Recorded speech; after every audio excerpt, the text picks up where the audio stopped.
Hey everyone, welcome back to Corporate Decoder, the place where we decode the language of business. Today we are looking at a filing from Retractable Technologies, and let me tell you, sometimes the most exciting thing about needles is when they're not poking you with bad news, but that might be a stretch for this report. We are diving into a report about their shareholder meeting, what decisions were made, and how did the shareholders vote on some pretty important issues. So stay tuned to find out the results of the shareholder votes, and more importantly, what it all could mean.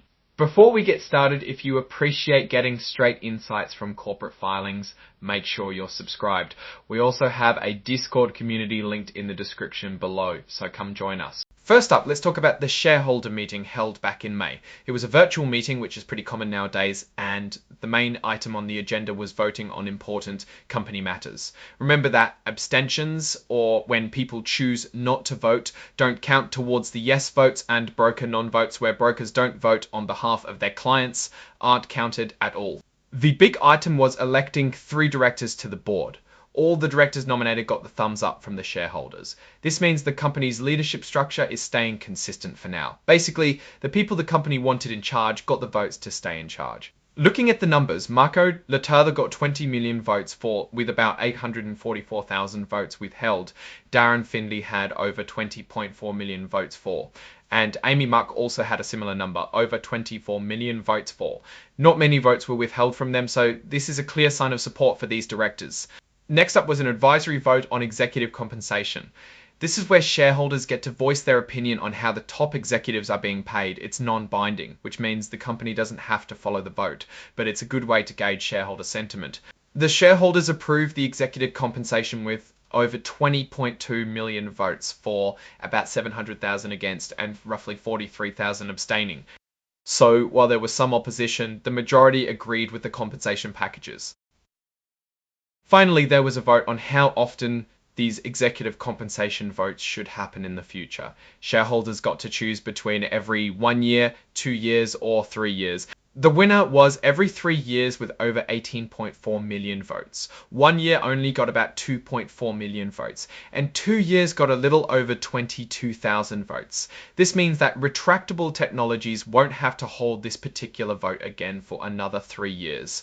Based on this vote, Retractable Technologies will include a shareholder vote on executive compensation in its proxy materials every 3 years until the next required vote on the frequency of such vote is held.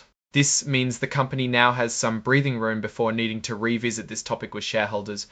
Now, let's switch gears to something else. The company also announced its results for the first quarter of 2025 in a press release. It's common for companies to put out a press release along with these filings to give a bit more context and try to spin the numbers in a positive light. So let's see what they had to say. You can find the press release attached as an exhibit to this filing. It covers the financial results for the quarter that ended in March.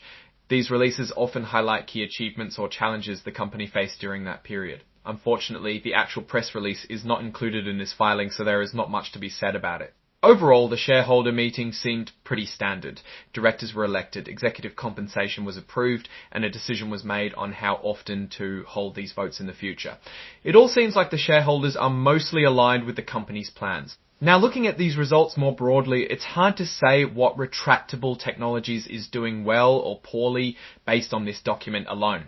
We have to rely on information outside of the filing for that kind of analysis. We didn't get much more than an update on some votes and a pointer to a missing press release about the most recent quarter, so we cannot glean much insight.